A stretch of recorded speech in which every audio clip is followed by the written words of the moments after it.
Hello everyone, welcome to my YouTube channel. मैं doctor Shivam Arora and I hope you all are doing very fine. So अभी बात करते हैं MCC के बारे में. सबसे पहले तो एमसीसी को लेकर अभी क्या अपडेट्स हैं.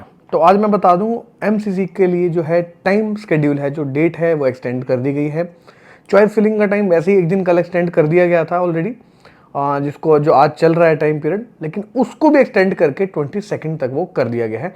अभी क्लियर नहीं है कि 22 तक है उसके बाद है, क्योंकि हुआ क्या है कि जो मैंने आपको जैसे पुराने वीडियोस में कहा था कि हो सकता है कि राजस्थान की वजह से, जैसे वो लेट काउंसलिंग चल रही है और एमपी की भी चल रही है, तो वहाँ पे काफ़ी सारे कैंडिडेट्स ने सीट होल्ड कर रखी थी राजस्थान काउंसलिंग में, जिनका अभी सेकंड लिस्ट में नाम आया.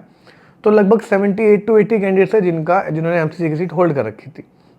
अब जब तक वो होल्ड नहीं करेंगे तब तक वो सीट्स राउंड थर्ड की चॉइस फिलिंग में नहीं आएंगी और उसके लिए रेसिग्नेशन ओपन करना पड़ेगा.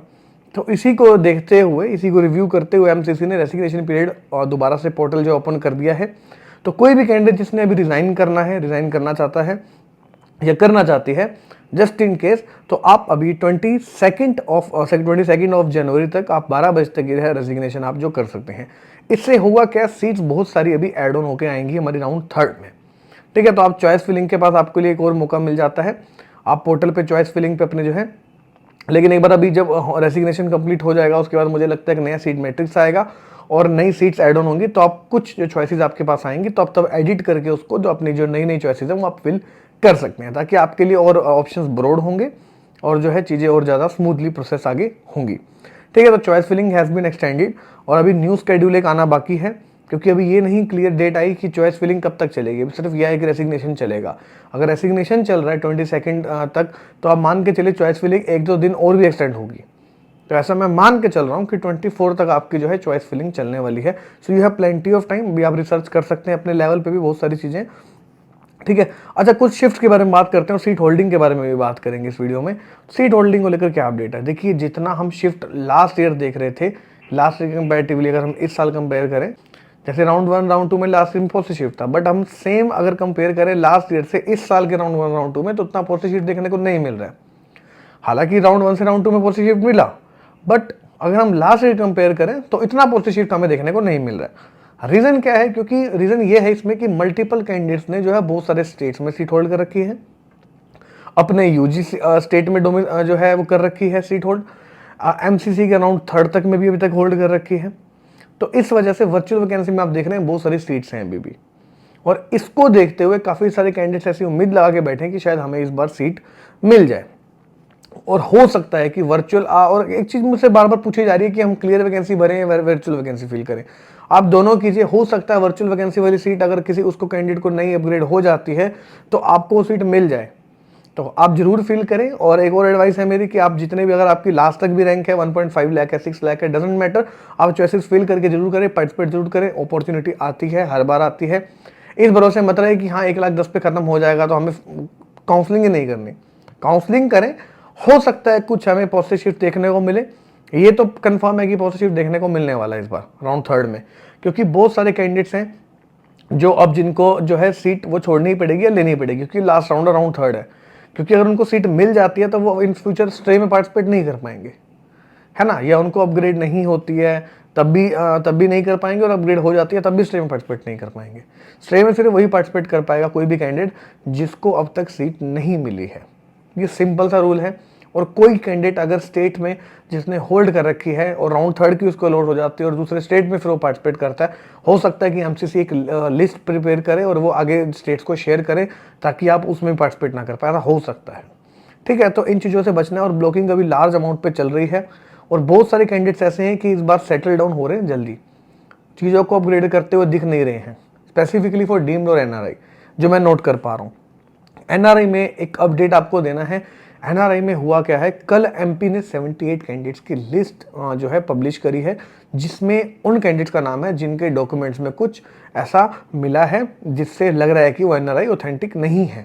उन कैंडिडेट्स को बुलाया डीएमई ऑफिस में. अगर नहीं आते तो वो आगे की फर्दर एमपी काउंसलिंग से बाहर हो जाएंगे. तो ये एक इशू आ रहा है बहुत बड़ा एमपी में, और बहुत सारे ऐसे न्यूज़ भी आ रही हैं. एनआरआई के चक्कर में बहुत सारे केसेस हो रहे हैं, बहुत सारे फ्रॉड्स हो रहे हैं. तो इन सबसे बचना है. मैं देख रहा हूँ काफ़ी सारे टेक्स्ट आ रहे हैं, मैसेजेस आ रहे हैं, जिसमें बताया जा रहा है कि आपको डिस्काउंटेड प्राइस में जो है सीट मिल जाएगी, कम पैसों में सीट दिला देंगे. जब फीस ही 80 लाख से 70 लाख से, तो कोई कम कैसे दिला देगा, राइट? हो ही नहीं रहा। नेगोशिएशन तो तब होगा ना जब सीट्स बहुत सारी बची और कैंडिडेट्स कम है ना। It's all about demand supply game. Demand अभी ज़्यादा है, सप्लाई अभी कम है, ठीक है। तो अगर सीट्स बचती हैं, लेकिन बचेंगे तो कैंडिडेट्स ऑलरेडी इतने सारे हैं, तो नेगोशिएशन वाली चीज़ इस बार होती हुई नहीं दिख रही है। हो सकता है राजस्थान अपनी नेगोशिएशन के लिए एक बार फिर से अप्रोच करे, क्योंकि उसकी फीसेज ही मतलब आप देखेंगे इंटी की 60 लाख की फीस है, 65 लाख की फीस है, मुझे नहीं लगता वो इतना वर्थ है उस फीस पे जाना। तो हो सकता है वो नेगोशिएट वो वाली फीसेज होंगी जो लोअर क्लिनिकल में हाई फीसेज हैं। अगर आप देख रहे हैं कि रेडियो मिल जाएगी, डर्मा मिल जाएगी, मेडिसिन मिल जाएगी, ओबीजीवाई, तो वो इम्पॉसिबल है आपका नेगोशिएशन होना। हो सकता है लोअर क्लिनिकल में कहीं कुछ केसेस में नेगोशिएशन हो जाए, बट करेंटली वो अभी सिचुएशन अभी नहीं है, ठीक है। और एनआरआई की बता दूं, एनआरआई में भी बहुत सारी ऐसी सीट्स हैं, जैसे मैं आपको बताया पोस्ट शिफ्ट देखने को मिल सकता है एनआरआई में। ऐसा क्यों? रीजन बीइंग कि कोई 3 साल की फीस एक साथ मांग रहा है, कोई 2 साल की फीस एक साथ मांग रहा है, काफ़ी कैंडिडेट्स हैं वो सेटल डाउन हो रहे हैं, ठीक है। कुछ कोई डर की वजह से हो रहा है, ठीक है। एमपी में भी जैसे आपको बताया कि कैंडिडेट्स को वहाँ बाहर कर दिया गया है।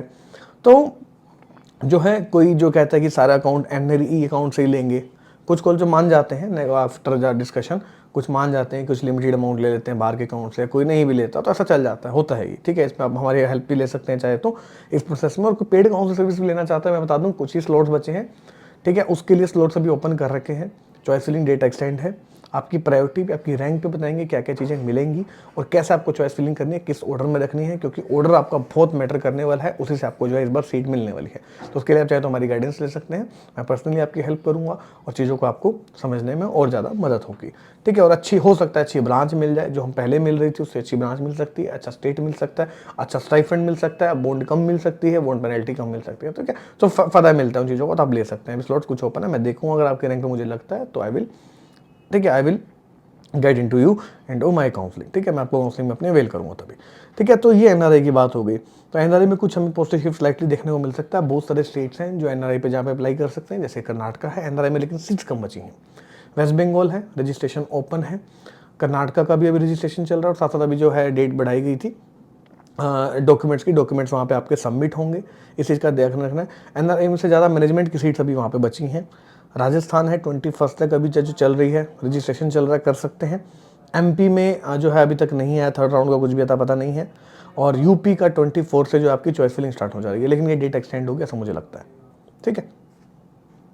और एक और चीज़ का ध्यान रखना, आपको जो चॉइसेस हैं वो अच्छे से फिल करनी है। अभी जो पोर्टल दोबारा ओपन होगा, सीट्स आएंगे तो आप एडिट करके कुछ सीट्स भी जो है ऐड कर सकते हैं।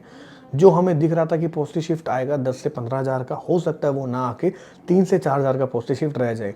काफ़ी लोग कहते थे कि हम लास्ट वीक की रैंक देखेंगे और वो देख के हम अपनी चॉइस फिलिंग करेंगे, लेकिन वो चीज़ आपके भी सामने मेरे भी सामने है, बहुत ज़्यादा डिफरेंस है। 40-50,000 का भी डिफरेंस देखने को मिल रहा है बहुत सारी ब्रांचेस में, चाहे वो गवर्नमेंट की हो, प्राइवेट की बात करो, चाहे डीम्ड की बात करो, ठीक है। तो अभी बहुत सारी चीज़ें हैं। और अभी होगा क्या, राउंड 3 में जो कैंडिडेट बाहर हो जाएंगे उसके बाद जो है स्ट्रे में कैंडिडेट को मौका मिलेगा। अब स्ट्रे में किसको जाना चाहिए? देखिए, स्ट्रे में उसको जाना चाहिए जिसके पास अभी तक कोई सीट नहीं है, जिसके पास अभी बैकअप ब्रांचेस हैं कि मैं ये नहीं तो ये ले लूँगा, ये नहीं तो ये ले लूँगा। स्ट्रे में मिल गया, नहीं लिया तो अगले साल की काउंसलिंग से बाहर हो जाओगे। स्टेट से तो सब गए, ऑल इंडिया से गए, अगले साल की भी काउंसलिंग से डिबार्ड हो जाओगे, और ये मिस्टेक बहुत बड़ी हो सकती है आपकी। तो वही फिल करना जो चाहिए स्ट्रे में। स्ट्रे के रूल्स हैं, पार्टिसिपेट वही कर पाएगा जिसको अब तक सीट नहीं मिली है, अपग्रेडेशन नहीं हुआ या हो गया, जैसे भी है वो पार्टिसिपेट नहीं कर पाएंगे, ठीक है। तो स्ट्रे में गोल्डन अपॉर्चुनिटी भी होती है, एट द सेम टाइम वो भी देखना होता है कि हमें, कि अगर हमें तो पहले तो हमें रेडियो मिल रही थी और हम पहले तो हमें मेडिसिन मिल रही थी, हम सोचा रेडियो ले लेंगे स्ट्रे में, तो देखा रेडियो भी गई, मेडिसिन भी गई, कुछ नहीं बचा और लोअर क्लिनिकल बचा है, तो उसके लिए तो नहीं है, ठीक है। तो किसके लिए है स्ट्रे, वो जानना जरूरी है, वो समझना जरूरी है। तो बहुत सारे कैंडिडेट्स हैं फिल्टर आउट हो जाएंगे, स्टे में जो पार्टिसिपेट नहीं कर पाएंगे। लगभग 15,000 से 20,000 का मेरा डेटा है जो कहता है कि कैंडिडेट बाहर हो जाएंगे। तब आपके पास जो है बिल्कुल फ्रेश सीट्स आएंगी, जो वो छोड़ देंगे वो सारी स्ट्रे में आ जाएंगी। स्ट्रे में आने के बाद चाहे वो गवर्नमेंट के लिए, डीम्ड के लिए हो, बहुत अच्छी एक आपके लिए अपॉर्चुनिटी वो निकल के आएगी, राइट। और लगभग यही सारी चीज़ें हैं, और अभी भी चीज़ें हैं, अभी भी आपके हाथ में कुछ गया नहीं है, ठीक है। अच्छे से करें चीज़ें। Wish you very all the best. कोई नया अपडेट आता तो आपका अपडेट करूँगा। और ये अभी के लिए वीडियो थी, मिलते हैं आपसे नेक्स्ट वीडियो में। Until then, goodbye, take care.